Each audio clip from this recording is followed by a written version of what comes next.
Now, what about the loan book? What's the state of the loan book? Because we know that quite a lot of these banks have actually burnt their fingers, perhaps in some of the sectors they have dealt with. That's what I said. The loans have been sold off for a token, something which is meager. So whatever you recover, when you sell the loans with an arrangement to repurchase those assets at the true value when recovery comes. So whatever you recover at that time, since you've written it off and it's shown, the negative side of it is shown in the gap that is there. Whatever comes back goes to fill up that hole, together with the injected equity that is coming in. So a lot of it depends on how the market. But what happens usually is that in an economy, when there's a recession, bad loans increase.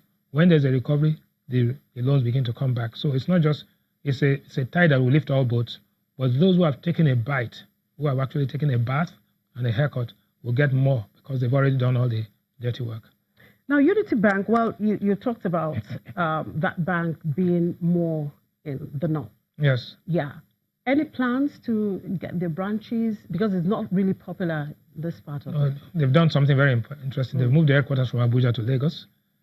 They have gone into the e-channels in terms of their distribution, their technology has been upgraded. So it's basically they've had a noiseless aggression into the market. They have over 250 branches across the country, all over Lagos, the southwest. So they have a national, don't forget it was an amalgamation of about 9 banks, including New Nigeria Bank and all the others come together. So they suffered from integration problems. They suffered from the problems of the recession. They had their own share of bad management in the past. All of these things are things in the past. So that's why you look at it as what's happening in the last 9 months. Assuming there was no overhang, this bank would have taken off. But you cannot ignore and wish away the overhang. That is where the new investors come in. But the new investors will deal with the solvency gap, whilst the current management has dealt with the confidence issue, the governance issue, and the liquidity issue. All those are intact as we speak.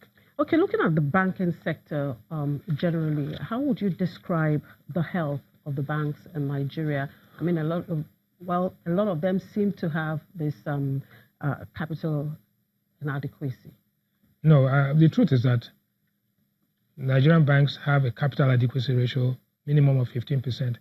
Even with all the capital inadequacy of 2 or 3 or 4 of these banks, the ratio we hear about is about almost 12 to 13%.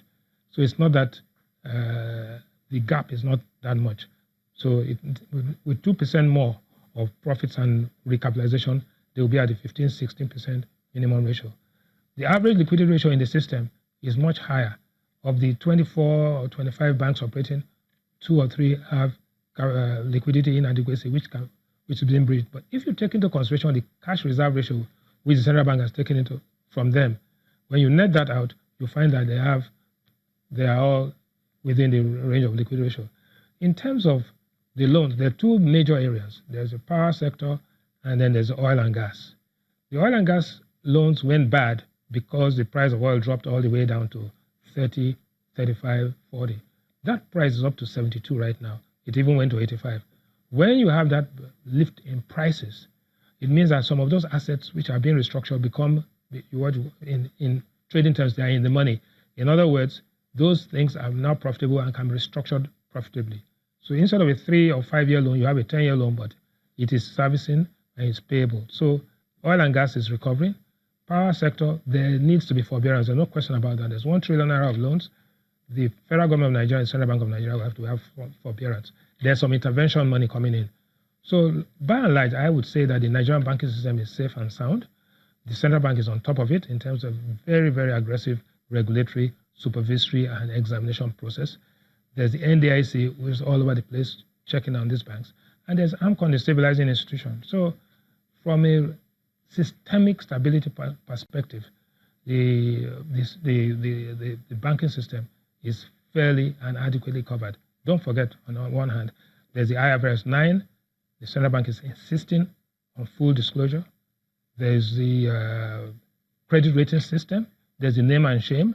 And more than anything else, the availability of foreign exchange, which the central bank has made some credits which were on the watch list actually begin to recover. That is not to say that the banking system is hunky-donkey, everything is okay, but it's definitely not in a crisis situation, and it's nowhere near where we were in 2008, 2009. If anything, I think the central bank has done a good job in terms of steering the banks towards safety. So what's the outlook like going into 2019 for the banking system? Yes, and of course, particularly Unity Bank. Okay, the banks as a whole, what happened in the last 2 years was they took deposits, they gave part of it to the central bank under CRR, then they invested the rest in treasury bills. Those treasury bill rates have come down. So interest on government securities has come down. Their loan book, they are all risk averse, so they're not making that many loans. What they're doing is they're intermediating between intervention monies of BOI, Exim Bank, and all of that. So it's time now, there's a revolution going on in terms of the distribution channels, in terms of technology and accessing the mobile payment system. So what you are going to see in 2019, 2020 is lower revenues, lower margins, but higher volume.